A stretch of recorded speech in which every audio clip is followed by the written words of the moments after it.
उपस्थित रहेंगे, है ना, उन्हीं की उपस्थिति मान्य होगी। और कार्य सत्र में उनको जो प्रेजेंट करना है वो प्रेजेंट भी करना रहेगा, तभी उपस्थिति मान्य होगी। जैसे कल कार्य सत्र में कुछ लोगों का नाम पुकारे जाने पर उपस्थित नहीं थे, तो उन लोगों को उस सत्र में अनुपस्थित माना जाएगा, है ना, ये ध्यान रखिएगा। सभी सुन रहे हैं छात्र?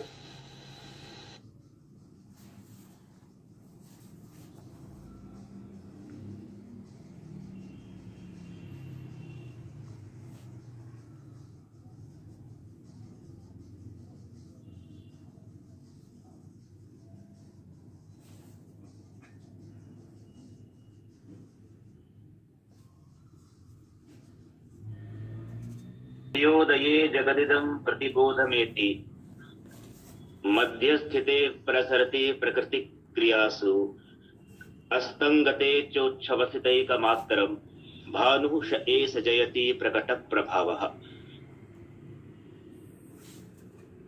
शोध प्रस्तावानुसंधानोपकरण निर्माण कार्यशालायाः द्वितीये दिवसे भवतां सर्वेषां सर्वासाञ्च स्वागतं व्याहरामि। कार्यशालायाः इदं द्वितीयं दिनं प्रथमं सत्रम्।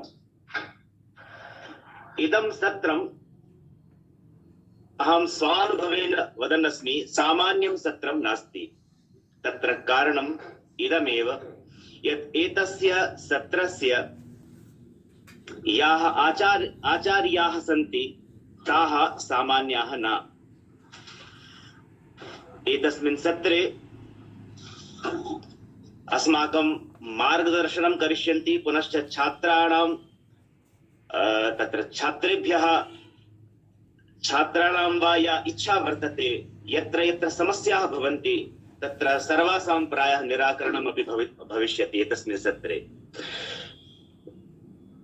लाल बहादुर शास्त्री केंद्रीय संस्कृत विश्वविद्यालयस्य आचार्याः, शिक्षाशास्त्र विभागस्य आचार्याः मीनाक्षी मिश्रा महोदयाः एतस्मिन् सत्रे अस्माकं मार्गदर्शनं करिष्यन्ति।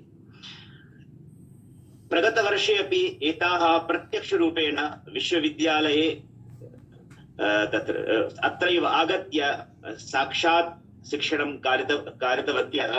पुनः एतासाम् अनुसन्धानसन्दर्भे यत् शिक्षणं वर्तते तत् अद्भुतं वर्तते, अद्वितीयं वर्तते। बहुवारं साक्षात् अस्माभिः साक्षात् शिक्षणं गृहीतमपि, अतः गभीरा दृष्टिधनं कार्यं तत्र वर्तते। अतः वयं सर्वेपि धन्याः यत् एतस्मिन् सत्रे एतासाम् आचार्याणां वयं मार्गदर्शनं प्राप्स्यामः। केन्द्रीय संस्कृत विश्वविद्यालयस्य भोपाल परिसरात् पुनः शिक्षाशास्त्र विभाग पक्षतः एतासाम् आचार्याणां स्वागत वाक्पुष्पैः स्वागतं कर्तुम् अस्माकं विभागस्य आचार्याः श्री गोविंद पांडे महोदयाः सन्ति। अहं निवेदयामि यत् आचार्याणाम् एतासां वाक्पुष्पैः स्वागतं कुर्वन्तु इति।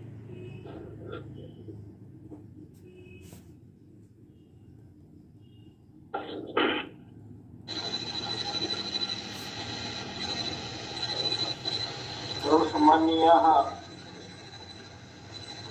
अभिनन्दनीयाः उत्साहः आचार्याः मीनाक्षीमिश्रमहोदयाः तथा अस्माकं परिषदस्य अध्यक्षाः अभिताध्यक्षाः आचार्याः अन्तर्झा महोदयाः, कार्यक्रमस्य समन्वयकाः आचार्य लालवाणी महोदयाः, भावी आचार्याः वरिष्ठः श्रीमन्तः झा महोदयाः, श्रीमन्तः सोमनाथ साहु महोदयाः, श्रीमन्तः अशोक शर्मा महोदयाः एवम् अन्ये विभागीयाः सदस्याः। अत्र पूर्वप्रस्तावलेखनं तथा अनुसन्धाननिर्माणकार्यशालायां द्वितीये दिने सत्रे तत्र द्वितीये दिवसे उपनिर्माणसन्दर्भे स्वागतः वर्तन्ते। आचार्य मीनाक्षी महोदयाः, उनके बारे में कुछ कहना चाहूँगा कि आप बनारस हिंदू यूनिवर्सिटी के स्टूडेंट रहे हैं, BSc में पढ़ाई किया है और वहाँ से आपने जो है MSc में संस्कृत करके संस्कृत में भी आपने जो है आराम आए हैं और संस्कृत में भी MA PhD करके आज हमारे शिक्षा शास्त्र विभाग में विगत 22 वर्षों से लाल बहादुर विश्वविद्यालय में अध्यापनरत है। इनका विशेष विषय था मेजरमेंट एंड इवैल्यूएशन का विशेष पक्ष रहा क्षेत्र रहा है और यहाँ पर विकास पर आपने बहुत काम किया है। और जब कुछ कहना चाहूँगा, उनके लेखन के बारे में तो कहने के बाद बहुत से पत्रिका लेख छपे हुए हैं और प्राय 5 पुस्तकें छपे हुए हैं। साथ में जो बड़ी उपलब्धि है कि उनके छात्र के संपूर्ण भारतवर्ष में शिक्षा कार्यरत हैं, हमारे विभाग में करीब वो अध्यापक हैं जो कि उनके छात्र हैं। ये सबसे बड़ी उपलब्धि है कि गुरु की महिमा तभी होती है जब छात्र कहीं आता है तो काम रहता है। इस प्रकार से आप मातृ के बारे में जो चर्चा हो सुना है, जो चर्चा करते हैं छात्र, तो कक्षा अध्यापन में आपकी बहुत रुचि है। कक्षा अध्यापन माध्यम से अनुसंधान के विषय में बहुत गहन अध्ययन आपका है। वो सही तरीके से छात्रों को समझाते हैं। अनुसंधान का विषय जो कि लोग इसको कठिन मानते हैं, उसको बहुत रुचिपूर्ण ढंग से समझाते हैं। इस प्रकार के हमारे के जो है विशेषज्ञ खिलाड़ी हैं, तो हम आपको अपने परिसर तरफ से, विभाग की तरफ से, कार्यक्रम कार्यशाला की तरफ से आपका हम हार्दिक हार्दिक स्वागत करते हैं।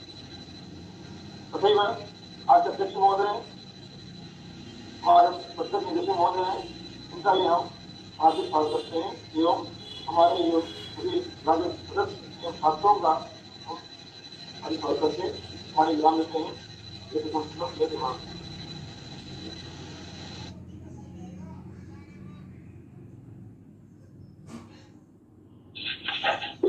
स्वागतकर्तृभ्यः आचार्येभ्यः धन्यवादाः। अस्तु, इदानीं सः एव कालः यस्मिन् काले वयं सर्वेपि प्राप्स्यामः। अहं सविनयं विनिवेदयामि यत् एतस्य सत्रस्य स्वीकरणं कृत्वा अस्मान् कृतार्थयन्तु आचार्याः मीनाक्षी मिश्रा महोदयाः।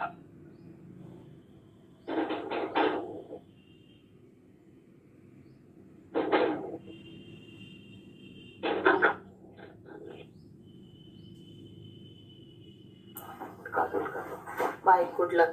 Papa popped it.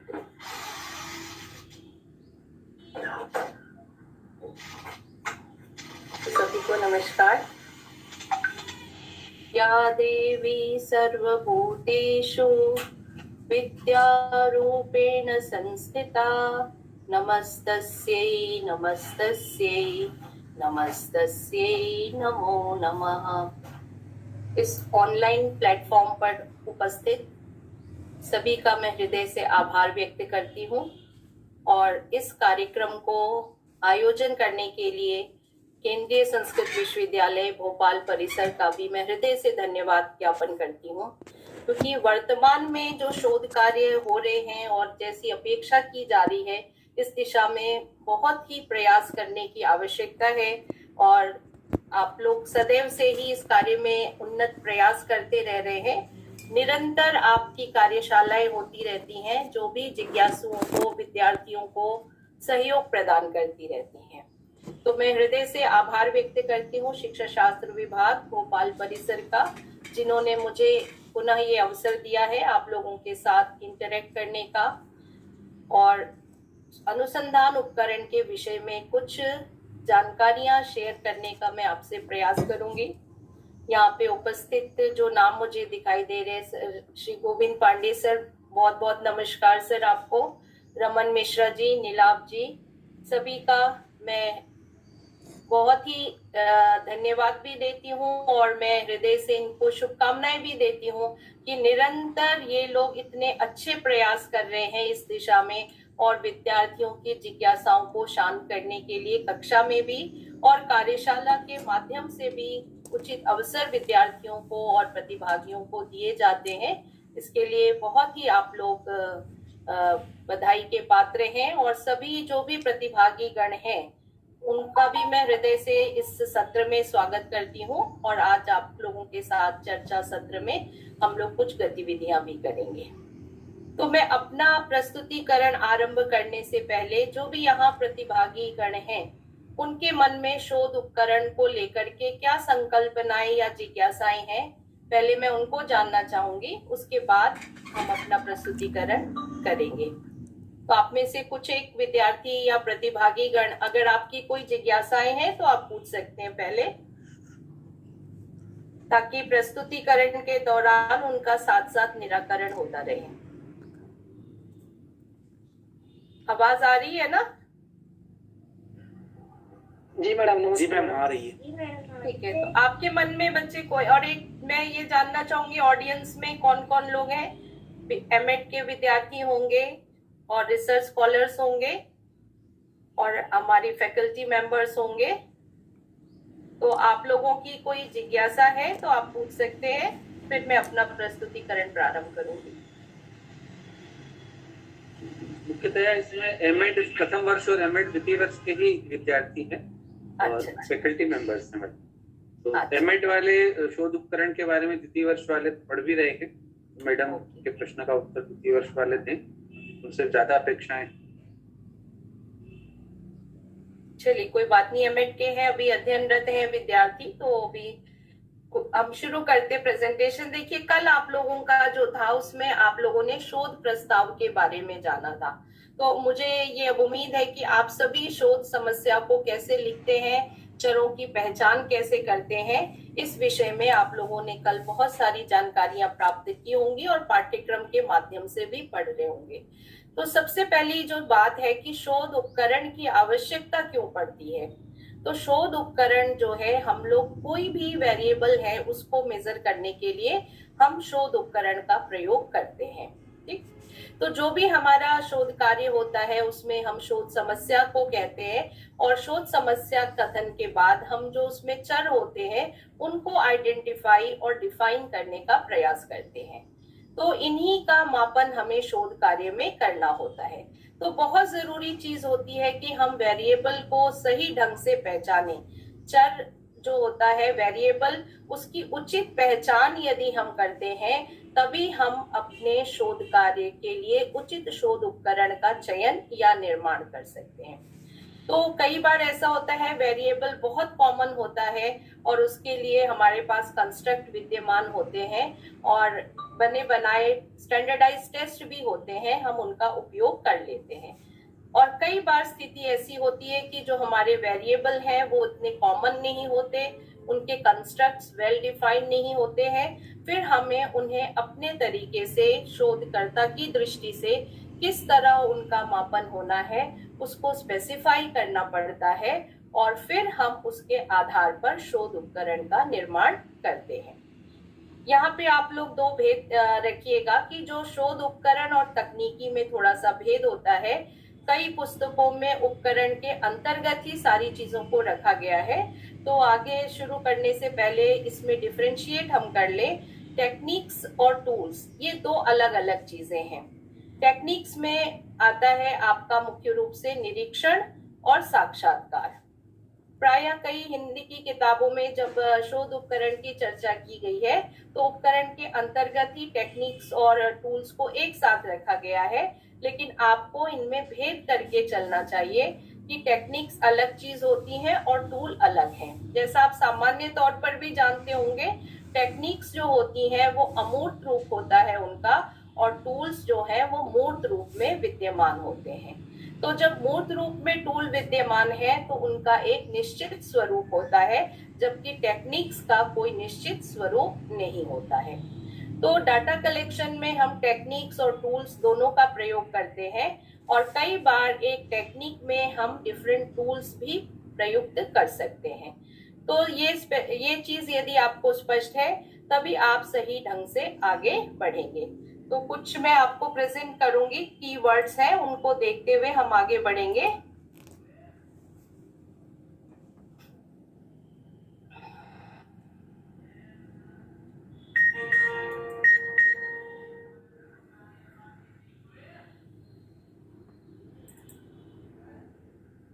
एक मिनट, मैं शेयर कर रही हूँ आप लोग के साथ।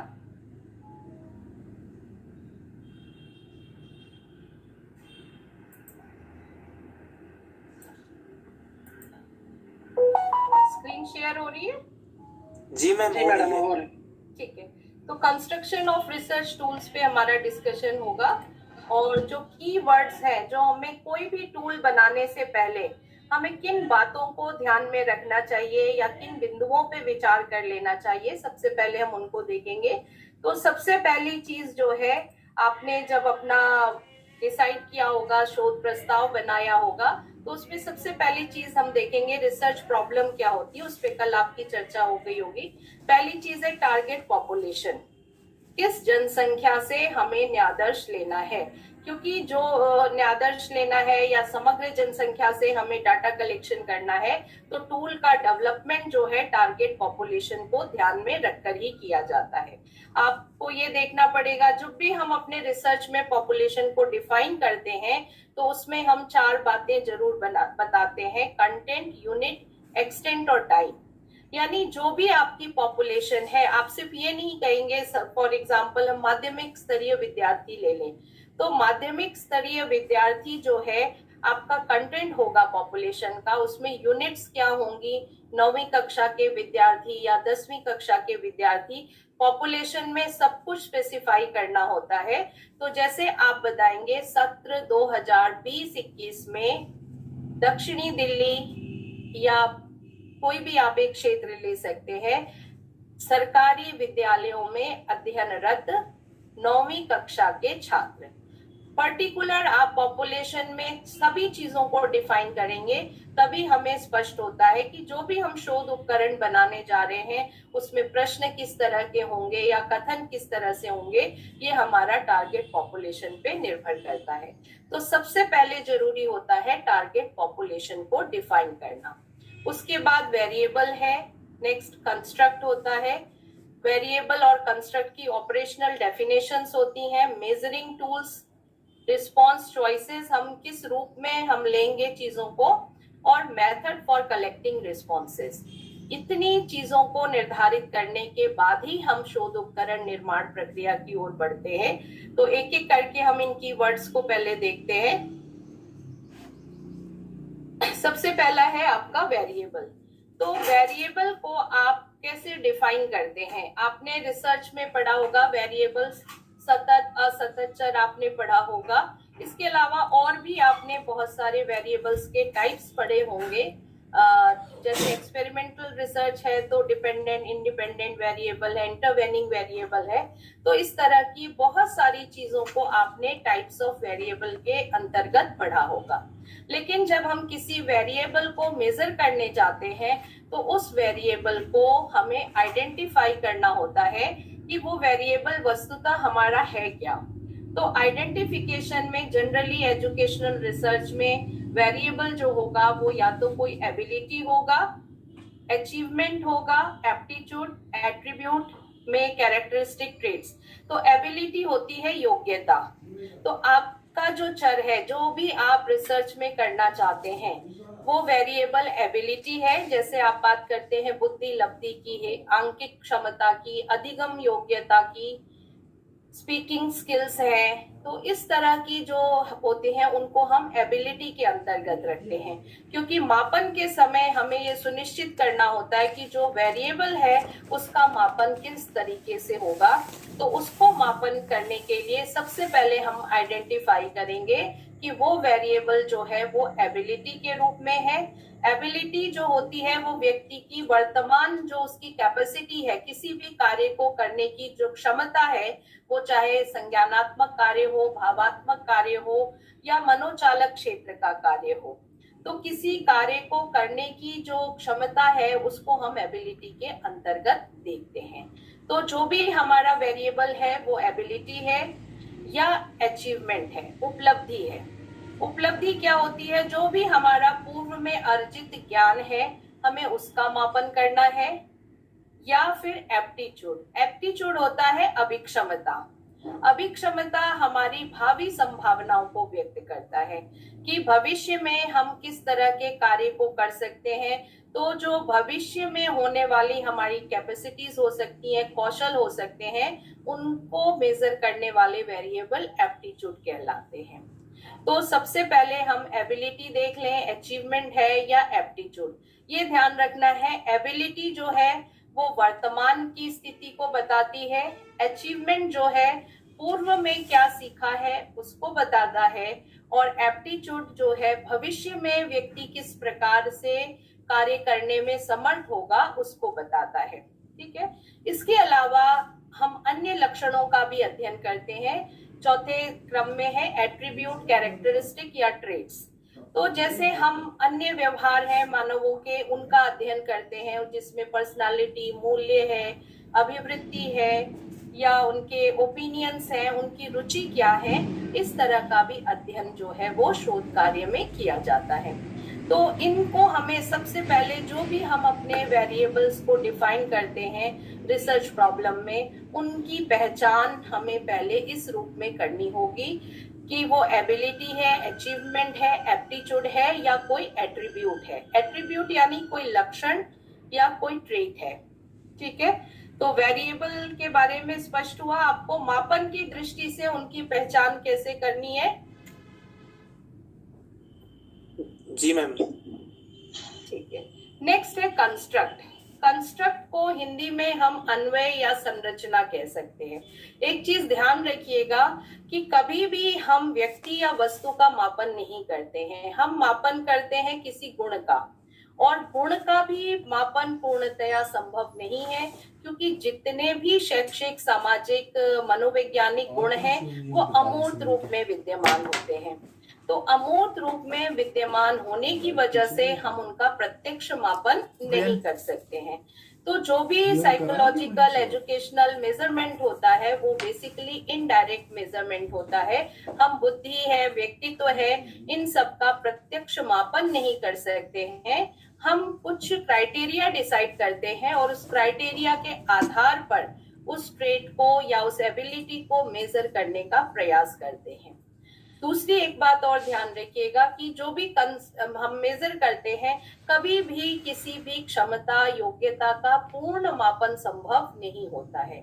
शैक्षिक, मनोवैज्ञानिक जो मापन होते हैं उनमें हम किसी भी वेरिएबल का एक टूल के द्वारा आंशिक मापन ही कर पाते हैं, हम कंप्लीट मेजरमेंट उसके द्वारा नहीं कर सकते। चाहे आप बुद्धि को ले लीजिए, कोई ऐसा टूल नहीं है जो आपकी समग्र बुद्धि का मापन कर ले, कोई भी ऐसा क्वेश्चनेयर नहीं है जो आपके सारे पर्सनालिटी ट्रेट्स को बता दे, क्योंकि ये जो भी चीजें हैं ये टाइम के साथ चेंज भी होती हैं, और इन समय और जब भी हम मेजर करने जाते हैं तो डाटा कलेक्शन के टाइम की जो कंडीशंस होती हैं वो भी इन चीजों को प्रभावित करती हैं। तो इसलिए हमें ध्यान रखना चाहिए कि हम क्या मेजर करने जा रहे हैं, कब कर रहे हैं, क्यों कर रहे हैं, ये ध्यान रखते हुए फिर हमें आगे बढ़ना चाहिए। और इंटरप्रिटेशन के टाइम भी जब हम निष्कर्ष और व्याख्या करते हैं तब भी हमें इन चीजों का ध्यान रखना चाहिए कि हम व्यक्ति, वस्तु या घटना का मापन नहीं करते हैं, हम व्यक्ति, वस्तु या घटना के किसी गुण या विशेषता का मापन करते हैं,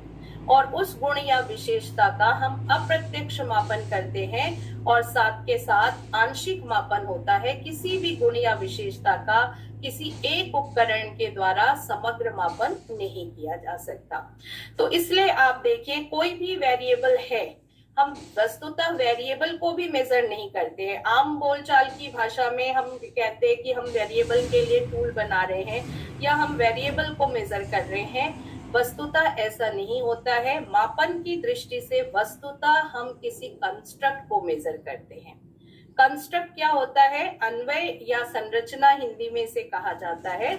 इसका अभिप्राय ये है कि जो भी फिनोमेना है, गुण है, विशेषता है, हम उसको कैसे अभिव्यक्त करते हैं।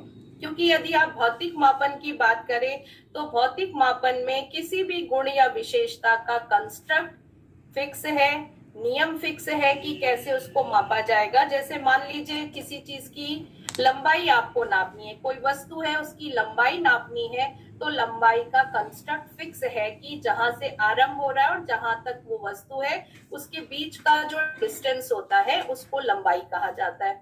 और इसके मापन के उपकरण भी यूनिवर्सली एक्सेप्टेड है और मापन पूर्ण रूप से भौतिक गुण का संभव हो सकता है, लेकिन मनोवैज्ञानिक या जो शैक्षिक मापन है उनका पूर्ण रूप से मापन संभव नहीं होता है। ठीक है, तो इसमें आप देखिए कि यहाँ पे एक चीज आप देखिए कि कंस्ट्रक्ट बेसिकली होता क्या है। तो कंस्ट्रक्ट आपका वर्बल, मैथमेटिकल और graphical exposition of any natural phenomena होता है। तो कोई भी चीज है उसको हम शाब्दिक रूप में बताते हैं, गणितीय रूप में उसको हम व्यक्त करते हैं, या ग्राफिकल रूप में हम उसको प्रस्तुत करके उस फिनोमेना को एक्सप्लेन करने का प्रयास करते हैं। अब जैसे मान लीजिए बुद्धि है, बुद्धि की कोई एक सर्वमान्य परिभाषा है? नहीं मैम, अलग अलग है सब। अलग अलग है ना। तो आप ये देखिए कि जो भी ये बुद्धि की हम बात करते हैं तो बुद्धि का एक कंस्ट्रक्ट नहीं है। कंस्ट्रक्ट को समझने के लिए आप ये समझिए कि जो भी हम वेरिएबल की बात करते हैं उसके साइकोलॉजिकल, सोशल कंस्ट्रक्ट्स होते हैं या एजुकेशनल कंस्ट्रक्ट होते हैं। आप उनको जिन शब्दों में व्यक्त करेंगे, उसको समझाने के लिए, बताने के लिए आप एक परिभाषा देते हैं, और ये जितने भी हमारे एजुकेशन के वेरिएबल्स होते हैं वो कभी भी उनकी कोई एक सुनिश्चित परिभाषा नहीं होती है। तो एक ही वेरिएबल के अनेक कंस्ट्रक्ट्स विद्यमान होते हैं। ठीक है, पहले से भी थ्योरीज के अकॉर्डिंग जो भी इंटेलिजेंस थ्योरीज हैं या पर्सनालिटी थ्योरीज हैं उनके द्वारा कंस्ट्रक्ट्स निर्धारित किए गए हैं, और एक वेरिएबल के लिए एक थ्योरी नहीं होती है। ये भी आप जानते हैं, आपने मनोविज्ञान में पढ़ा है, दर्शन में पढ़ा है, किसी भी एक वेरिएबल का कोई एक कंस्ट्रक्ट सुनिश्चित नहीं है। तो इस तरह से हमें क्या समझ आता है कि किसी भी वेरिएबल को मेजर करने के लिए सबसे पहले हमें उसका कंस्ट्रक्ट सुनिश्चित करना पड़ेगा। ठीक है, बिना कंस्ट्रक्ट को सुनिश्चित किए हम जो है कि मेजरमेंट सही तरीके से नहीं कर सकते हैं और सही टूल का निर्माण नहीं कर सकते। तो सबसे बड़ी बात है कि हमें कंस्ट्रक्ट को, प्रायः हम जो शैक्षिक कंस्ट्रक्ट बनाते हैं उनको हम वर्बल फॉर्म में लिखते हैं, शाब्दिक। जैसे बुद्धि की आप परिभाषा दे लीजिए कोई, तो वो एक शाब्दिक प्रेजेंटेशन होता है बुद्धि के कंस्ट्रक्ट का। अब बुद्धि ले लीजिए, कोई भी आप वेरिएबल ले लीजिए, शिक्षा से या मानव संबंधी, शैक्षिक, मनोवैज्ञानिक, सामाजिक वेरिएबल लीजिए, उसका कोई एक सर्वमान्य कंस्ट्रक्ट नहीं होता है। तो अलग अलग कंस्ट्रक्ट है। तो आपको अपने रिसर्च में जो आप परिभाषीकरण करते हैं ना, शोध समस्या है, फिर समस्या में जो भी पद आते हैं उनका हम रिसर्च में परिभाषीकरण करते हैं। तो परिभाषीकरण का मतलब ये है कि आपके शोध में वो चर किस रूप में प्रयुक्त हो रहा है उसको स्पेसिफाई करना बहुत आवश्यक होता है। कई बार कई रिसर्चर होते हैं, डेफिनेशन, कोई भी डेफिनेशन उठा के लिखना ये उचित नहीं होता है। जब भी आप अपना शोध प्रस्ताव लिखते हैं, शोध समस्या के बाद उसमें आए सभी शब्द या पद जो भी हमें स्पेसिफाई करने होते हैं उनके हमें कंस्ट्रक्ट सुनिश्चित करने चाहिए। तो जैसे मान लीजिए 20 लोगों ने बुद्धि पे शोध कार्य किया है, तो क्या सभी के शोध कार्य में बुद्धि का एक ही संप्रत्यय होगा? नहीं मैम, अलग अलग हो सकता है ना, सभी में संप्रत्यय अलग होगा। तो एज अ रिसर्चर सबसे पहला दायित्व आपका ये होना चाहिए कि जो भी आप वेरिएबल ले रहे हैं उनका वेल डिफाइंड कंस्ट्रक्ट आपको स्पेसिफाई करना होगा। ठीक है, दूसरी बात मापन की दृष्टि से क्या ध्यान में रखनी है कि वो जो कंस्ट्रक्ट है वो होमोजिनाइटी उसमें है या मल्टी डायमेंशनलिटी है। वो कंस्ट्रक्ट, वो वेरिएबल का एक ही स्वरूप कोई है या वो विविध उसके आयाम है। जैसे बुद्धि भी हम लेंगे तो बुद्धि के विविध आयाम होते हैं या नहीं? आंकिक योग्यता, तार्किक योग्यता, शाब्दिक योग्यता, या हम गार्डनर की थ्योरी ले तो मल्टीपल इंटेलिजेंस की बात आती है। ठीक है, लोगों की अभिवृत्ति ले तो अभिवृत्ति किसी एक चीज के प्रति होगी, तो वहां होमोजीनियस एक समरूपता होगी प्रश्नों में। और अगर हमारा मल्टी डायमेंशनल है वो कंस्ट्रक्ट, तो हमारे जो टेस्ट है उसमें सब स्केल्स या सब टेस्ट बनेंगे। ठीक है, और अगर एक ही बात के बारे में, एक ही चीज से संबंधित बातें हैं तो हमारा एक ही स्केल बनेगा, एक ही क्वेश्चनियर बनेगा। और यदि वो कंस्ट्रक्ट में कई डायमेंशंस हैं तब हमें अपने टूल में सब स्केल्स या सब टेस्ट बनाने पड़ेंगे। यानी एक ही उपकरण के हमें 3 या 4 खंड बनाने पड़ेंगे कि उसके कितने डायमेंशंस हमको मेजर करने हैं।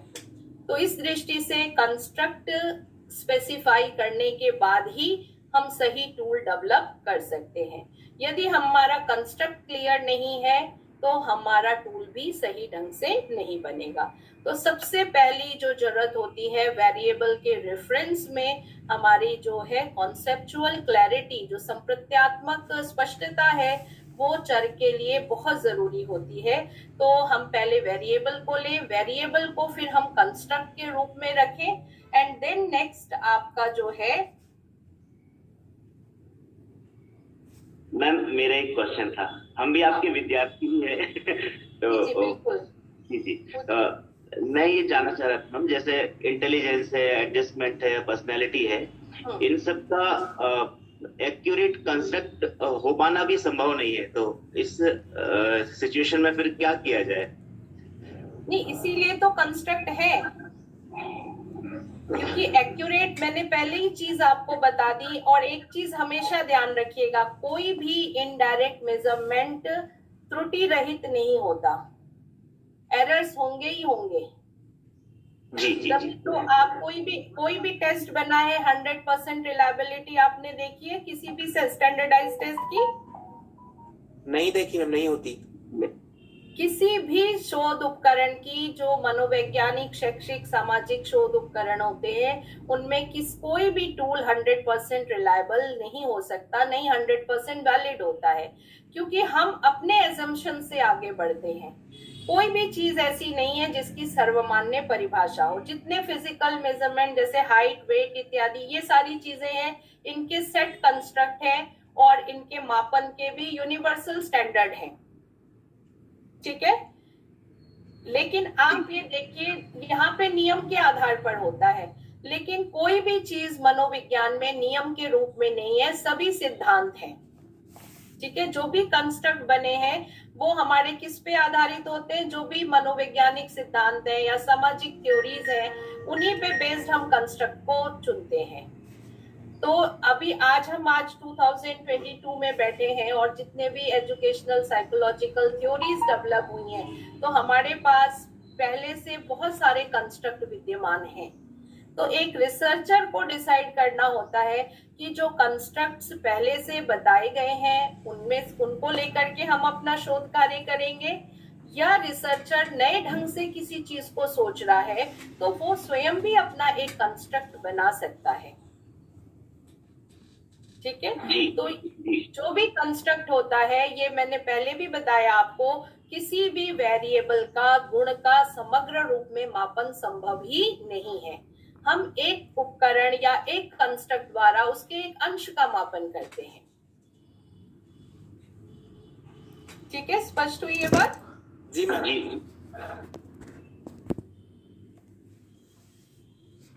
ठीक है, तो जब हम कंस्ट्रक्ट को डिफाइन कर लेते हैं तो नेक्स्ट जो हमारा स्टेप होता है वो आपका होता है,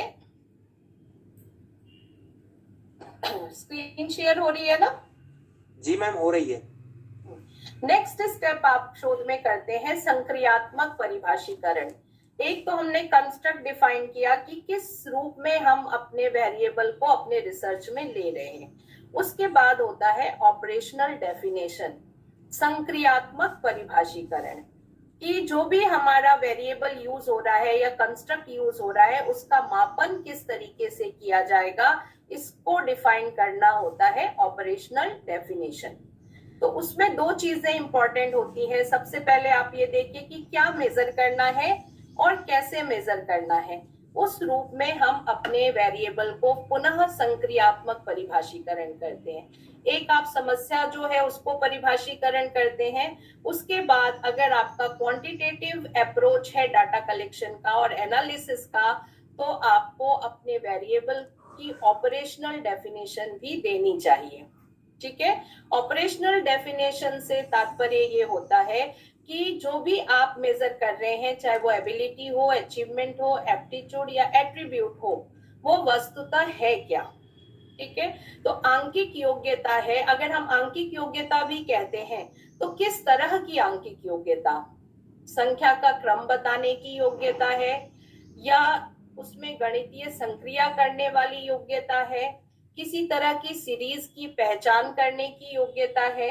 तो जो भी आपकी ऑपरेशनल डेफिनेशन है वो एक तरह से स्पष्ट व्यवहार के रूप में होनी चाहिए कि वस्तुतः हम किन बातों को मेजर करेंगे। ठीक है, अपने आप में शाब्दिक योग्यता एक कंस्ट्रक्ट आपका हो सकता है, लेकिन शाब्दिक योग्यता में आप मेजर वस्तुतः क्या करेंगे ये भी आपको बताना होगा।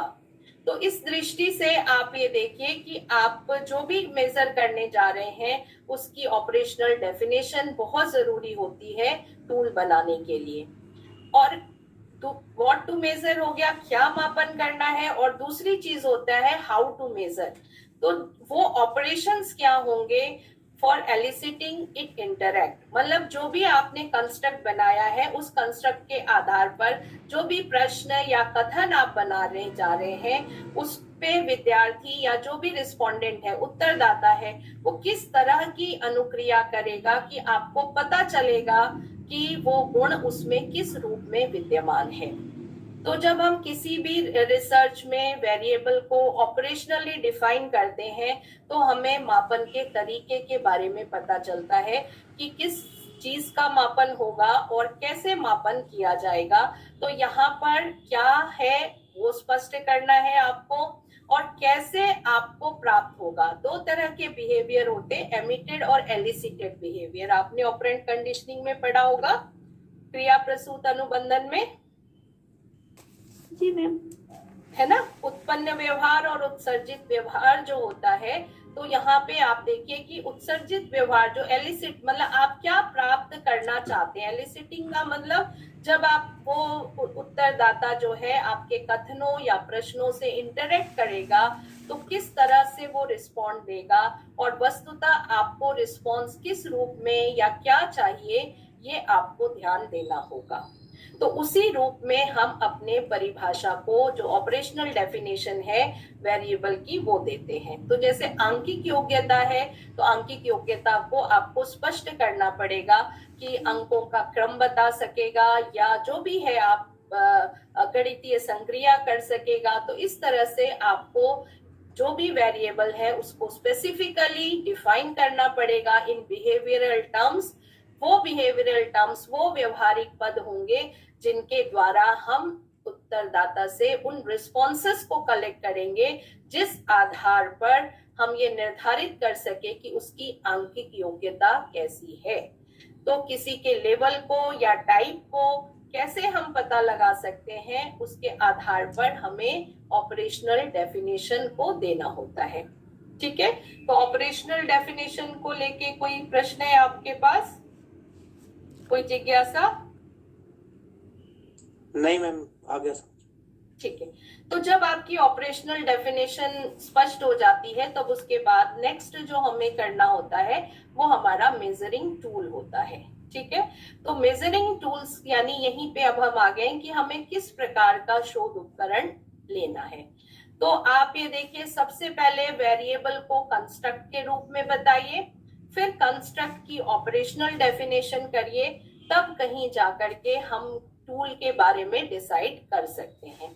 प्रायः क्या होता है, बच्चे जो है नोविस होते हैं, नए नए आते हैं शोध कार्य करने, तो वो बस अपनी शोध समस्या ली और टूल ले लेते हैं। ऐसा नहीं होना चाहिए। आपको पहले वेरिएबल को कंस्ट्रक्ट में करिए, फिर कंस्ट्रक्ट से आप ऑपरेशनल डेफिनेशन बताइए, तभी टूल का डिसीजन करना चाहिए। इसके पहले जब तक ऑपरेशनल डेफिनेशन संक्रियात्मक परिभाषीकरण नहीं हो जाता तब तक हम टूल के बारे में डिसाइड नहीं कर सकते।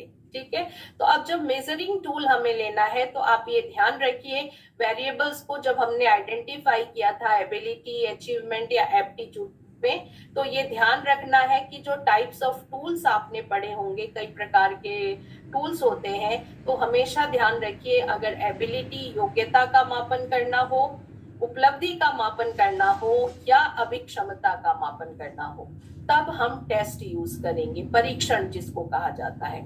ठीक है, इन तीनों के अलावा कोई अन्य गुण आपको यदि मेजर करना है, जैसे व्यक्तित्व है, मूल्य है, अभिवृत्ति, रुचि इत्यादि, इस तरह के यदि गुणों का मापन करना है, तब हम दूसरे तरह के शोध उपकरण प्रयुक्त करते हैं, जैसे प्रश्नावली, क्वेश्चनेयर हो गया, रेटिंग स्केल, निर्धारण मापनी हो गया, शेड्यूल हो गया, अनुसूची, इन्वेंट्री, अन्वेषिका। इस तरह के हम शोध उपकरणों का प्रयोग करते हैं और मेरे ख्याल से इन सभी उपकरणों के विषय में आपको जानकारी होगी। और दूसरी बात ये ध्यान रखनी है कि जब हम सही या गलत उत्तर के रूप में पहचान करना चाहते हैं, तब टेस्ट, परीक्षण का यूज होता है। ठीक है, योग्यता, उपलब्धि या अभिक्षमता में जो भी प्रश्न होते हैं, उनका उत्तर जो विद्यार्थी या उत्तरदाता देता है, उन उत्तरों की जांच जो है सही उत्तर या गलत उत्तर के रूप में की जाती है, तो इसलिए उसको परीक्षण कहा जाता है। प्रश्नावली में भी प्रश्न होते हैं, लेकिन उनमें जो उत्तर हमें प्राप्त होते हैं या अनुक्रियाएं प्राप्त होती हैं, उनसे हम सही गलत की पहचान नहीं करते हैं, यथास्थिति देखते हैं कि क्या स्थिति है। तो इसलिए फिर आपको ध्यान रखने की जरूरत है कि आपको मेजर क्या करना है, एबिलिटी, अचीवमेंट या एप्टीट्यूड, तो टेस्ट यूज करेंगे। और अगर आपका जो भी कंस्ट्रक्ट है वो किसी गुण या लक्षण के बारे में बता रहा है, जैसे आपको किसी का ओपिनियन जानना है, लोगों के विचारों को जानना है, उनके मूल्य इत्यादि को यदि आपको समझना है, तब हम प्रश्नावली, निर्धारण मापनी, अनुसूची, इस तरह की चीजों का हम प्रयोग करते हैं। ठीक है, तो कौन सा टूल यूज करना है ये भी स्पष्ट हुआ आपको, कब कौन सा शोध उपकरण प्रयुक्त होगा। जी मैम इन्वेंट्री के बारे में थोड़ा सा। अच्छा, इन्वेंट्री भी एक तरह का क्वेश्चनेयर हो सकता है या शेड्यूल हो सकता है। इन्वेंट्री एक क्राइटेरियन टेस्ट होता है। ठीक है, दो तरह की आपने टेस्टिंग पढ़ी होंगी, नॉर्म रेफरेंस, मानक संदर्भित और निकष संदर्भित है। तो प्रश्नावली में या रेटिंग स्केल इत्यादि में हम सामान्य सूचनाएं सामान्य तौर पर देखना चाहते हैं कि ये चीजें व्यक्ति में है, गुण विद्यमान है या नहीं है। इन्वेंट्री तब यूज की जाती है जब हमें एक स्पेसिफिक लेवल निर्धारित करना हो। ठीक, जैसे रुचि का प्रयोग करना है, तो वास्तव में ये रुचि व्यक्ति में विद्यमान है या नहीं है। तो इस तरह का जब कोई हम क्राइटेरिया सुनिश्चित करते हैं, संदर्भ सुनिश्चित करते हैं, तब हम इन्वेंट्री का प्रयोग करते हैं। मैम शेड्यूल, हाँ, शेड्यूल अनुसूची होता है, लिस्ट ऑफ क्वेश्चंस या स्टेटमेंट होता है। देखिए, प्रश्नावली में प्रश्न होते हैं, निर्धारण मापनी में कथन होते हैं और डिफरेंट उनके स्केल्स होते हैं, अलग अलग टाइप के स्केल पे उनको मेजर किया जाता है। शेड्यूल भी प्रश्नावली का एक प्रकार है। अंतर कहाँ होता है कि जो प्रश्नावली है वो उत्तरदाता पे प्रशासित की जाती है, उसको दे दी जाती है, वो स्वयं उत्तर भरता है। ठीक है, और शेड्यूल को जो है वो रिसर्चर खुद यूज करता है। शेड्यूल का प्रयोग प्रायः हम टेक्निक्स में करते हैं। ठीक है, जब हमें ऑब्जर्वेशन टेक्निक यूज करनी हो या इंटरव्यू टेक्निक हम यूज कर रहे हो, तो हम डाटा को रिकॉर्ड कैसे करेंगे। ठीक है, तो जब ऑब्जर्वेशन कर रहे हैं तो क्या क्या आप देखना चाहते हैं या इंटरव्यू में क्या क्या पूछना आप चाहते हैं, तो पहले से आप एक सूची, शेड्यूल एक प्रकार की सूची होती है, कब क्या करना है या क्या पूछना है। तो जैसे निरीक्षण के द्वारा आप डाटा कलेक्ट करना चाहते हैं, तो निरीक्षण में कब क्या देखना है, क्या क्या चीजों को देखना है, किन बिहेवियर्स को देखना है, तो उनके लिए हम अनुसूची तैयार करते हैं। शेड्यूल एक प्रकार की सूची होती है। ठीक है, जो ऑब्जर्वेशन या इंटरव्यू में डिफरेंट टेक्निक्स में हम उनको यूज कर सकते हैं। ठीक है जी मैम। मैम, जो अभिवृत्ति में हम जो प्रश्नावली का जो टूल्स लिए हैं मैम, उसमें कौन सी प्रश्न, मतलब उदाहरण देकर आप समझा दीजिए, मतलब किस तरह का प्रश्न बनाना चाहिए इसमें हो सकता है। अभिवृत्ति मापने के लिए प्रायः हमें स्केल यूज करना चाहिए। ठीक है, और अगर हम क्वेश्चनियर बना भी रहे हैं तो हमें रेटिंग टाइप क्वेश्चंस रखने चाहिए। ठीक है जी मैम, मेरा मतलब है कि जो अभिवृत्ति होता है वो होता है एक व्यक्ति का फीलिंग्स, मतलब बिलीव होता है। जैसे कि एक व्यक्ति का पसंद क्या है, नापसंद क्या है, उसको जानने के लिए हम इस टूल्स का व्यवहार करते हैं। जी बिल्कुल। मेरी ये मतलब है कि एक व्यक्ति को कुछ पसंद आए या ना आए, तो हम उसको पूछ रहे हैं, मतलब वो उसको पसंद नहीं होगा पर हम पूछेंगे, इसलिए वो हाँ बोलेंगे कि हाँ मुझे ये करना है, कि हाँ ये सही है। तो मैम इसमें वैधता तो नहीं हुआ ना? अच्छा, हाँ एग्जैक्टली, यानी टाइप्स ऑफ रेटिंग स्केल्स आपको पता है किस किस तरह की होती हैं। देखिए, रेटिंग स्केल्स होती हैं, आंकिक मापनी है या आपकी ग्राफिक मापनी है, चेकलिस्ट होती है, कई प्रकार की रेटिंग स्केल्स होती हैं। ठीक है, मैं ये सजेस्ट करूंगी, अगर आपको एक्चुअली किसी का मेजर करना है तो एक होता है फोर्स चॉइस मेथड होता है। जी मैम, क्या? Force choice method. जी जी। फोर्स चॉइस मेथड का मतलब होता है कि व्यक्ति को बाध्य चयन मापनी जिसको कहा जाता है। ठीक है, तो बाध्य चयन मापनी में होता क्या है कि आप कोई भी पहले सिचुएशन देंगे व्यक्ति को, जो भी आपने स्केल या टूल डेवलप कर रहे हैं उसमें पहले आप एक सिचुएशन लिखेंगे, और सिचुएशन लिखने के बाद उस सिचुएशन पे आधारित व्यक्ति क्या करेगा उस पे बेस्ड आप 2 या 3 विकल्प देंगे, और विकल्प भी ऐसे और सिचुएशन भी ऐसे होनी चाहिए जैसे आपका वैल्यू जजमेंट वगैरह में होता है। उसमें आप देखेंगे कि इस प्रकार आप व्यक्ति को सिचुएशन में रखते हुए उससे आप प्रश्न पूछेंगे, तब वो बाध्य होकर उसी विकल्प को चुनेगा जो वस्तुतः वो उस स्थिति में करना चाहता है। ठीक है, सिंपल स्टेटमेंट अगर आप पूछेंगे तो कोई भी व्यक्ति सोशली डिजायरेबल आंसर देता है। किसी भी प्रश्नावली या मापनी को यदि आप प्रयुक्त करते हैं तो उसमें व्यक्ति अगर उसे थोड़ा भी, कई होते हैं ईमानदारी से उत्तर देते हैं, कई लोग जो होते हैं समाज द्वारा क्या वांछनीय है वैसा उत्तर देने का प्रयास करते हैं। ठीक है, तो इसके भी तरीके होते हैं। जब हम प्रश्न बनाते हैं तो उसमें ध्यान रखें कि कहीं ना कहीं व्यक्ति की सच्चाई जो है वो सामने आ जाए। तो यदि आप किसी के वैल्यूज को देखना चाहते हैं तो उसमें सबसे अच्छा तरीका होता है फोर्स चॉइस मेथड की स्केल बनाना, बाध्य चयन मापनी, जिसमें आपको अलग अलग सिचुएशंस देनी पड़ेगी। एक तरह का प्रोजेक्टिव टेक्निक टाइप हो जाता है ये, कि आप व्यक्ति को सिचुएशन में रखें और फिर प्रश्न रखें। यहाँ वास्तव में सिचुएशन में नहीं रखना है, आप कथन दे करके सिचुएशन दे दीजिए।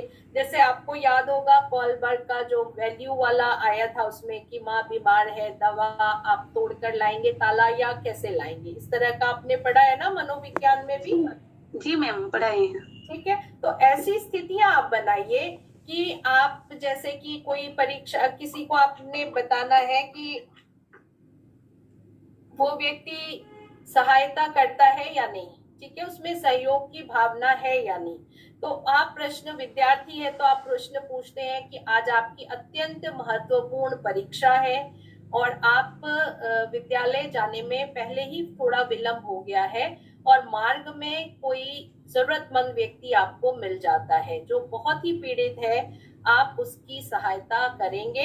आप क्या सिचुएशन आपने दे दी कि मार्ग में इस प्रकार का व्यक्ति आपको मिलता है और आपको परीक्षा के लिए विलंब हो रहा है।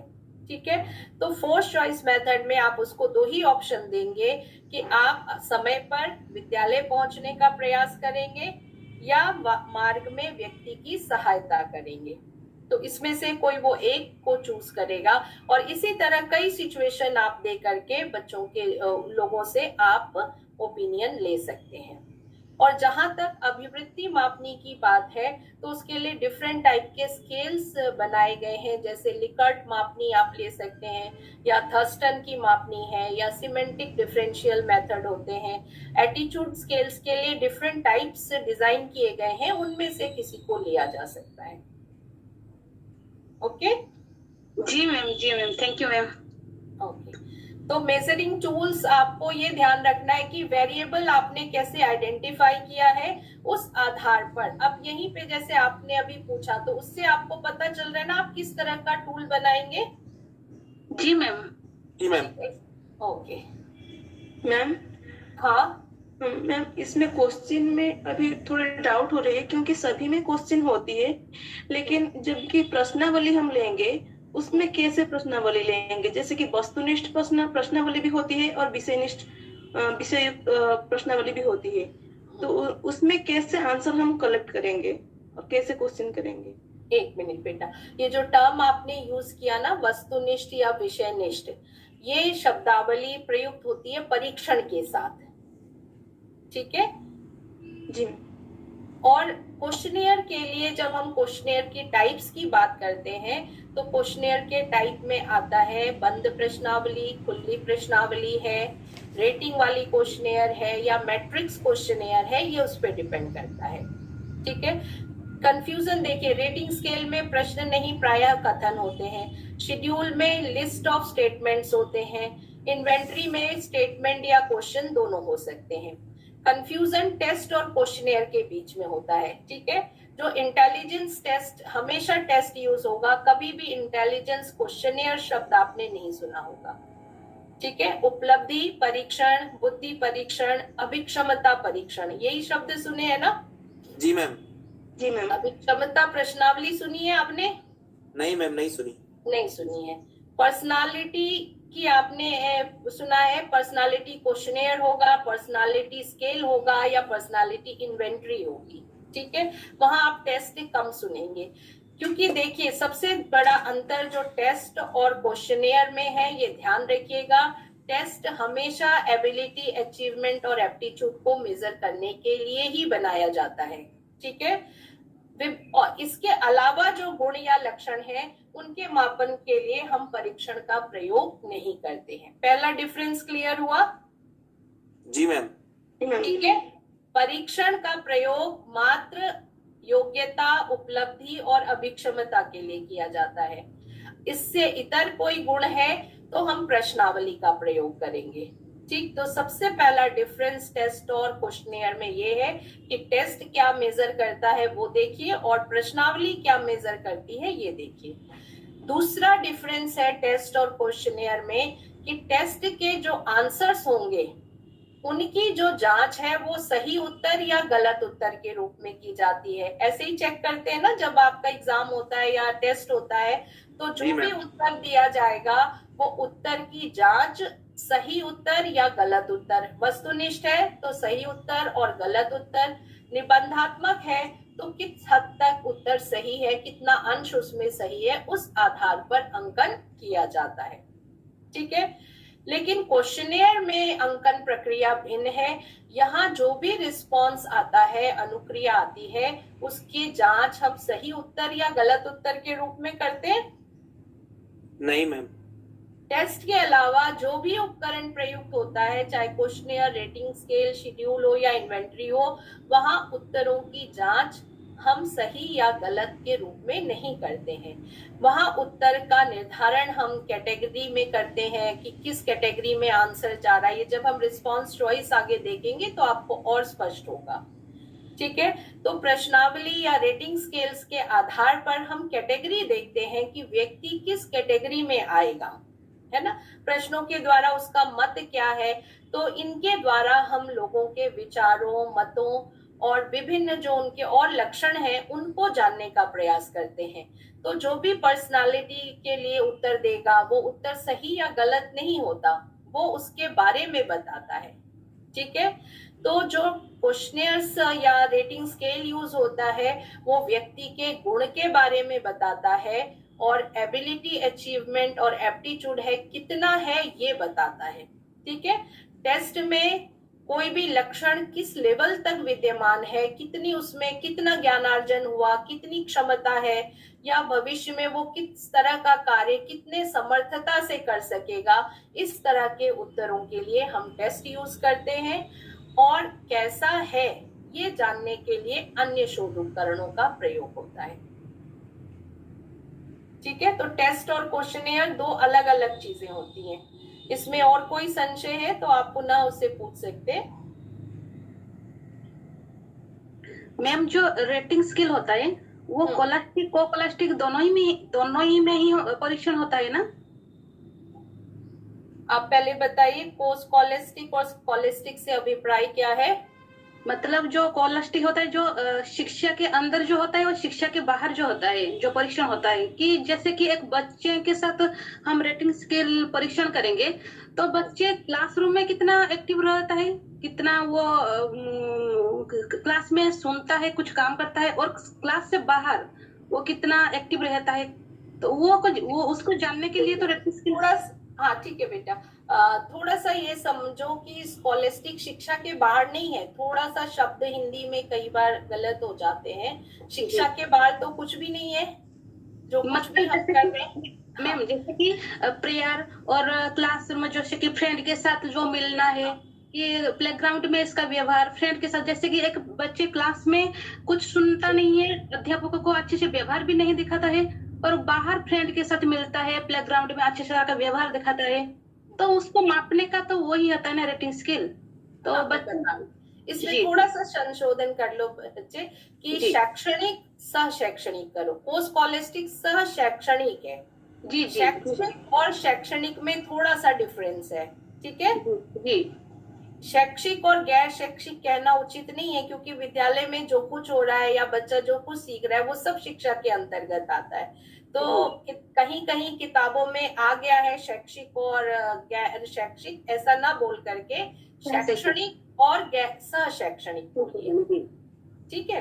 तो शैक्षणिक वो है जो कॉग्निटिव डोमेन से, संज्ञानात्मक पक्ष से जुड़ा है, शिक्षण से संबंधित है, ठीक है। तो शिक्षण से संबंधित विषय का ज्ञान हो गया, स्पष्ट हुआ?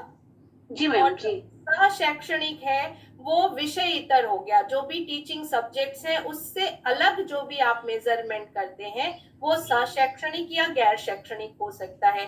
सह शैक्षणिक में जैसे वाद विवाद इत्यादि इस तरह की चीजों को आप देख रहे हैं, प्रोजेक्ट है, प्रेजेंटेशन है, वो सह शैक्षणिक में आ जाएगा। और गैर शैक्षणिक में आपका जो भी आप असेंबली की बात करें, प्लेग्राउंड की बात करें, क्लासरूम बिहेवियर की बात करें, तो वो सब गैर शैक्षणिक, मतलब शिक्षण या टीचिंग सब्जेक्ट से उसका रिलेशन नहीं है, लेकिन विद्यालय वातावरण या परिसर में विद्यार्थी का व्यवहार कैसा है ये देखना है, तो इसके लिए आप रेटिंग स्केल का प्रयोग कर सकते हैं। जी मैम वही जी। ठीक है, तो आगे बढ़े फिर। जी मैम। नेक्स्ट होता है, आपने जब टूल डिसाइड कर लिया कि आपको टूल किस तरह का लेना है, तो फिर आपको डिसाइड करना चाहिए आपके रिस्पॉन्स चॉइसेस क्या होंगे। अनुक्रिया आप किस रूप में लेंगे, ठीक है। अनुक्रिया आपकी कैटेगरिकल होगी, श्रेणी में होगी, या ऑर्डिनल क्रम में होगी, या न्यूमेरिकल होगी। तो अगर आप टेस्ट यूज करते हैं तो आप जो भी उत्तर आएगा उसको हम नंबर्स में स्कोर्स करते हैं, ठीक है। तो हमें ये देखना होता है कि जो भी रिस्पॉन्सेज हैं स्पेसिफिकली उसमें आप देखें, जो भी रेटिंग स्केल या क्वेश्चनेयर होता है तो उसमें आप जो भी उत्तर चाहते हैं वो कैटेगरी को व्यक्त करेगा किसी क्रम को व्यक्त करेगा, या आपकी कोई न्यूमेरिकल वैल्यू को वो व्यक्त करेगा। तो जैसे हम प्रश्नावली पूछते हैं तो आप प्रश्न में बंद प्रश्नावली है तो आप ऑप्शन देते हैं वहां पर, तो उसके आधार पर वो कैटेगरी उसमें डिसाइड होती है। तो अगर हम 2 या 3 कैटेगरी देते हैं उसमें तो वो कैटेगरिकल रिस्पॉन्सेस कहलाते हैं।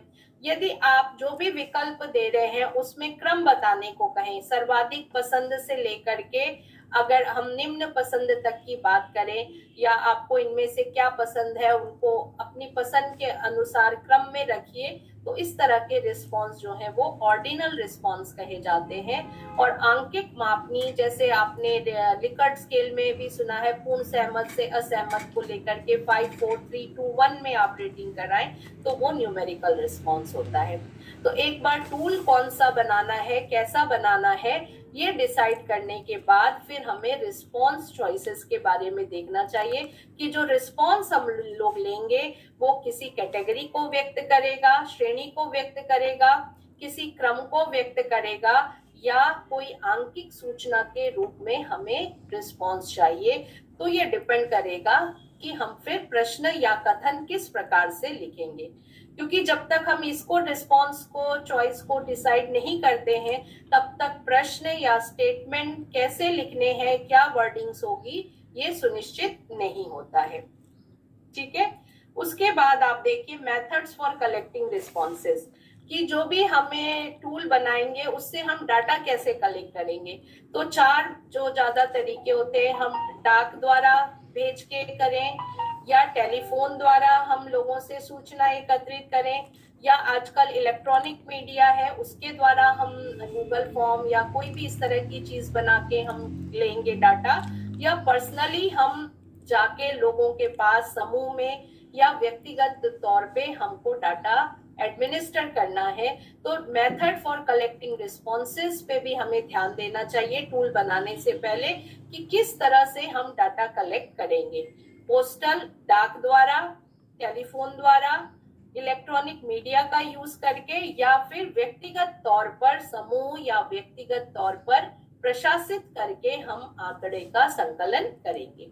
तो ये डिसाइड करने के बाद ही हम सही रूप में प्रश्न कैसे बनाने हैं, किस तरह से इंस्ट्रक्शंस हमें लिखनी है, क्योंकि ये तीनों ही प्रकार में जो निर्देश आपको लिखने होंगे, कुछ निर्देश तो कॉमन होते हैं जो हमें प्रश्नावली या टेस्ट से संबंधित होते हैं, वो इंस्ट्रक्शंस उस रूप में लिखने चाहिए। बाकी कुछ इंस्ट्रक्शंस आपको किस माध्यम से डाटा कलेक्ट होगा उसको ध्यान में रखते हुए भी कुछ दिशा निर्देश उपकरण के साथ देने होते हैं। ठीक, तो ये तो सामान्य सी बात है। इसके बाद जो फेज ऑफ टूल कंस्ट्रक्शन होता है कि हम किस जो अवस्थाएं हैं टूल को डेवलप करने की, उसमें आता है planning, developing and evaluation. Planning यानी योजना बनाना, दूसरा है टूल को कंस्ट्रक्ट करना, डिजाइन करना, डेवलप करना, और तीसरी अवस्था है मूल्यांकन। और शायद तीसरी अवस्था में आपका अगला सत्र होगा। प्लानिंग में अब तक हमने जितनी चर्चा की, ये आपको लग रहा होगा ये सब प्लानिंग का पार्ट है? जी मैम।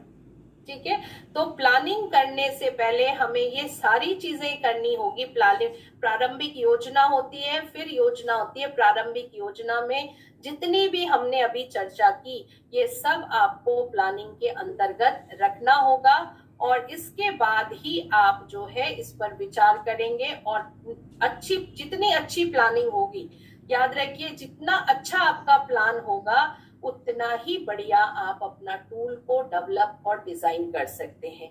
प्लानिंग ठीक से नहीं होगी तो टूल भी ठीक से डेवलप नहीं होगा। तो बहुत जरूरी होती है प्लानिंग। और प्लानिंग में ध्यान रखिए 3 स्टेप जो थे, वेरिएबल टू कंस्ट्रक्ट, और कंस्ट्रक्ट से फिर आप बनाएंगे ऑपरेशनल डेफिनेशन। फिर सारी चीजों को जो आपको पता होगा, अपने टेस्ट कंस्ट्रक्शन के बारे में सामान्य तौर पर पढ़ा होगा, डिफाइन करना। फिर बिहेवियरल टर्म्स में लिखना। बिहेवियरल टर्म्स में लिखने के बाद फिर उसको हमें ब्लूप्रिंट इत्यादि तैयार किया जाता है। और हर टेस्ट का ब्लूप्रिंट अलग अलग ढंग से बनता है। जो भी शोध उपकरण आप डिसाइड करेंगे उस आधार पर हम आगे की चीजों को करते हैं। तो प्लानिंग हो गया। देन नेक्स्ट आता है आपका डेवलपिंग, जो कैसे हम डेवलप करेंगे।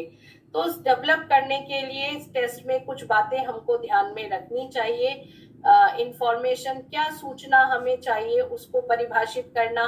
फिर जो टारगेट पॉपुलेशन है, किस जनसंख्या से हमें डाटा चाहिए वो सुनिश्चित कर लें। फिर method for reaching the target respondent, किस माध्यम से हम डाटा कलेक्ट करेंगे इसको हम लोग चूज कर लें। और फिर उसके बाद हम क्वेश्चन या स्टेटमेंट, प्रश्नावली और परीक्षण है तो प्रश्न बनेगा, और स्टेटमेंट अगर आपकी अनुसूची है या निर्धारण मापनी है तो कथन क्या होंगे इसको निर्धारित करना होगा। और फिर उसके बाद आप क्वेश्चंस और स्टेटमेंट की वर्डिंग्स क्या होंगी, वर्डिंग्स आपको टारगेट पॉपुलेशन को ध्यान में रखकर करनी होगी। इस तरह की वर्डिंग होनी चाहिए जो समान रूप से, जिनको भी आप प्रशासित करते हैं तो वो सभी उसका समान अर्थ ग्रहण करें। वर्डिंग्स ऐसी ना हो कि आपके जो भी सैंपल या पॉपुलेशन है उनमें लोग उस शब्द का या उस कथन का अलग अलग मीनिंग प्राप्त कर सके। तो वर्डिंग्स पे विशेष ध्यान देना चाहिए। टारगेट पॉपुलेशन को ध्यान में रखते हुए आपके स्टेटमेंट्स की वर्डिंग्स वैसी होनी चाहिए। ये सारा काम करने के बाद हम टेस्ट का फर्स्ट ड्राफ्ट तैयार करते हैं। जो भी स्टेटमेंट्स या क्वेश्चंस हमने लिखे हैं उनको एक लॉजिकल सीक्वेंस में रखते हैं। हमारे सब टेस्ट है तो उनके सब टेस्ट बनाते हैं। और कंप्लीट ड्राफ्ट बनाने के बाद हम उसकी लेंथ चेक करते हैं कि जो डिसाइडेड लेंथ थी हमारी मतलब 20 प्रश्न, 50 प्रश्न, कितने प्रश्न या कथन होने हैं वो हमारे पूरे हो गए या नहीं हो गए, इस आधार पर हम उसको पहले डिजाइन करते हैं। और नेक्स्ट जो है आपका, एक बार टूल बन जाता है तो फिर हम उसका प्री ट्राई आउट करते हैं। जिस भी पॉपुलेशन पे हमें उसको प्रशासित करना है उसके लिए हम उसको उसमें से 10-15 लोगों पर हम प्रशासित करते हैं। और फिर उसके बाद उसमें जो भी कठिनाइयां आती हैं भाषागत, समय को लेकर के, शब्द को लेकर के, उन सभी कठिनाइयों का, और कुछ हम विषय विशेषज्ञ को भी देते हैं। तो विषय विशेषज्ञ को जो देते हैं उससे उनसे भी राय लेते हैं कि क्या हमने जो भी उद्देश्य निर्धारित किए हैं, जो हमारा कंस्ट्रक्ट है, उसके अकॉर्डिंग हमारा टूल डेवलप हुआ है या नहीं। तो प्री ट्राई आउट में ये सारी चीजें करते हैं, उनमें जो भी सुझाव या संशोधन होता है उसको करके हम सेकेंड ड्राफ्ट बनाते हैं और फिर ट्राई आउट करते हैं। फिर थोड़े ज्यादा संख्या पे उसको प्रशासित किया जाता है और आइटम एनालिसिस की जाती है, प्रत्येक पद का विश्लेषण किया जाता है।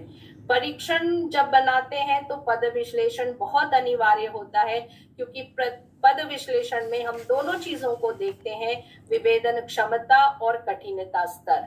जो प्रश्न है वो दो तरह के लोगों या दो लेवल या जितने भी लेवल आपको चाहिए रिस्पॉन्स में, उन सभी में भेद करने में समर्थ हो पा रहा है या नहीं, और उसकी कठिनाई क्या है। तो टेस्ट में तो आपको विभेदन क्षमता और कठिनता स्तर दोनों देखना होता है आइटम एनालिसिस के द्वारा। और बाकी जो टूल्स है उसमें प्रेफरेंस इंडेक्स देखा जाता है, या विभेदन क्षमता तो हर प्रकार के परीक्षण में होती है, लेकिन कठिनता स्तर प्रायः क्राइटेरियन रेफरेंस टेस्ट हो या टेस्ट हो उन्हीं में रखा जाता है। और एक बार आइटम एनालिसिस करके जो भी अपेक्षित मानदंड हम रखते हैं उस आधार पर प्रश्नों का चयन करते हैं। एक चीज मैं आपको बताना भूल गई, जब हम फर्स्ट ड्राफ्ट बनाते हैं तो यदि हमें कुल 30 आइटम अगर अपने रिसर्च टूल में चाहिए तो हम लगभग 60 बना करके चलते हैं, ताकि आइटम एनालिसिस में कुछ आइटम्स स्टैंडर्ड के अनुरूप सेलेक्ट होंगे और कुछ रिजेक्ट होंगे। तो जितनी ज्यादा से ज्यादा संख्या हम बना के चलेंगे उस आधार पर हम आइटम्स को सेलेक्ट या रिजेक्ट करके अपना फाइनल ड्राफ्ट जो है वो तैयार करते हैं। ठीक है, तो इस स्टेप्स में जी मैम सिलेक्ट और रिजेक्ट कौन कर देगा? ये रिसर्चर करता है, टूल जो बना रहे, टूल डेवलपर है वही करता है। मैंने इन अंशों को थोड़ा सा कम अभी टच किया कि ये सब बीएड में, एमएड में थोड़ा बहुत आप लोग पढ़ते, टेस्ट डेवलपमेंट पढ़ा होगा ना बीएड में आपने, ब्लूप्रिंट बनाना, और ये जितनी भी बातें हैं ये सभी पुस्तकों में भी उपलब्ध है बेटा, कि टेस्ट को कैसे डेवलप, उसके स्टेप्स क्या हैं, ये प्रायः पुस्तकों में उपलब्ध होता है। इसलिए वो पुस्तकों में क्या उपलब्ध है उसको मैंने थोड़ा शॉर्ट में बताने का प्रयास किया, और जो चीज पुस्तक में नहीं उपलब्ध है उसको मैंने थोड़ा डिटेल करने का प्रयास किया था।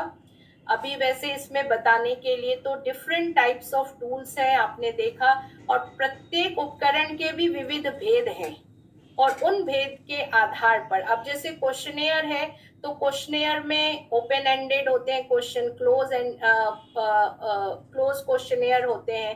क्लोज में हम व्यक्ति को खुद विकल्प देते हैं कि प्रश्न है और उत्तर देने के लिए विकल्प दिए जाते हैं, और ओपन एंडेड क्वेश्चन में क्या होता है, विकल्प नहीं दिए जाते, जो भी रिस्पोंडेंट है वो स्वयं उत्तर को वहां पर देता है, उसके लिए कोई विकल्प नहीं दिया जाता।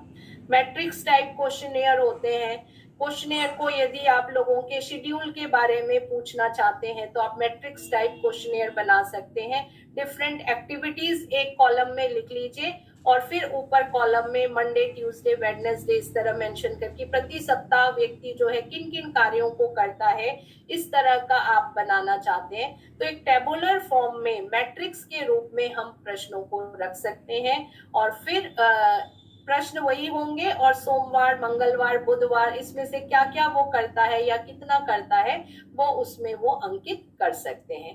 तो इस टेबल फॉर्म में अगर हम क्वेश्चंस और फिर कॉलम्स में डिफरेंट इंफॉर्मेशन रख के पूछते हैं तो इस तरह के प्रश्न को मैट्रिक्स प्रश्न कहा जाता है।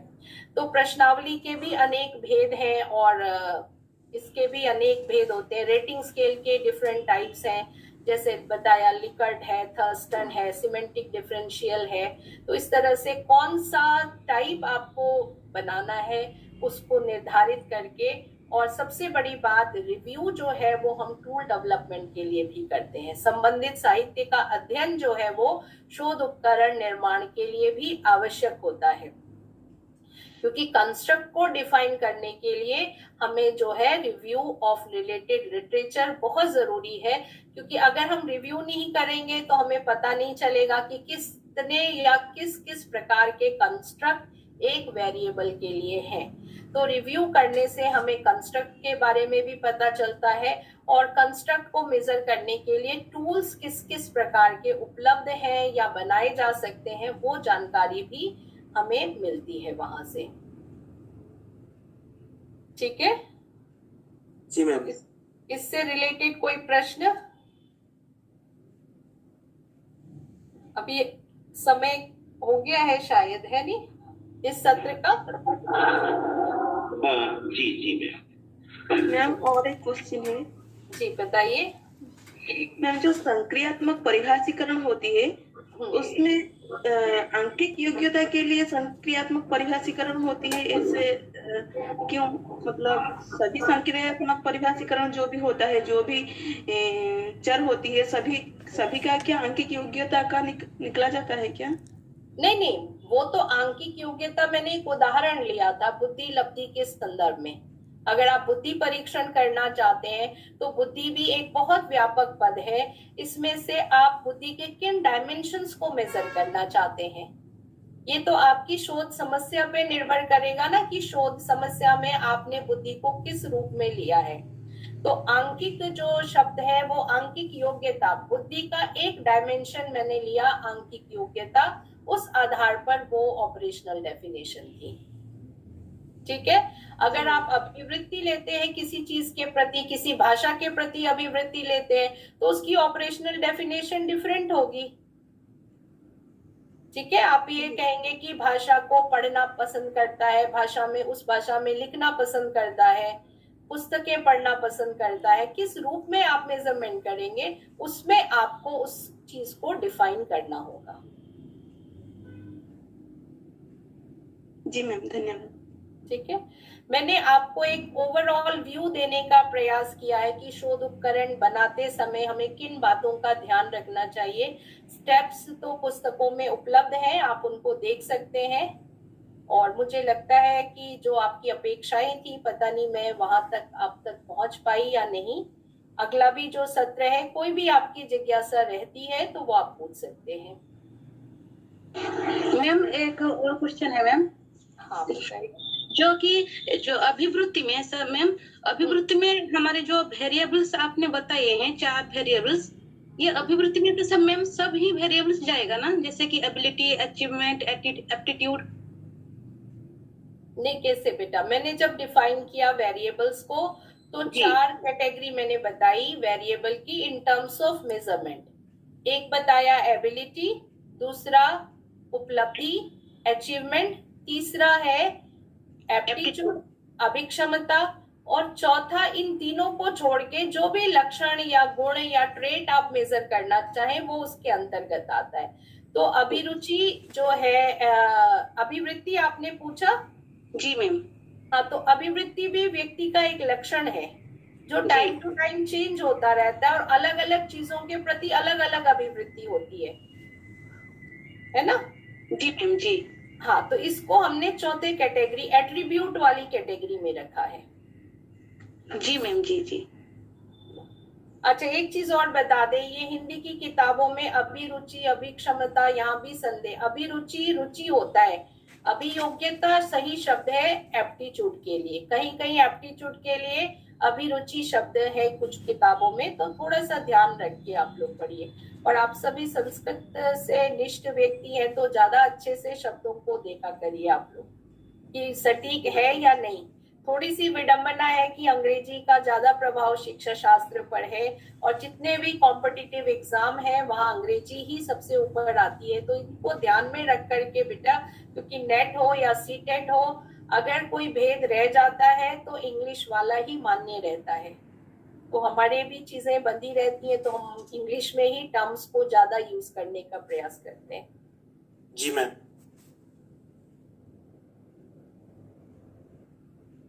रमन जी और कुछ इसमें या यहीं पे सत्र को अनम्यूट करिए रमन जी। रमन जी म्यूट है आप, अनम्यूट करिए। उपकरण निर्माण संदर्भे आचार्याः वचोभिः वयं सर्वेपि उपकृताः।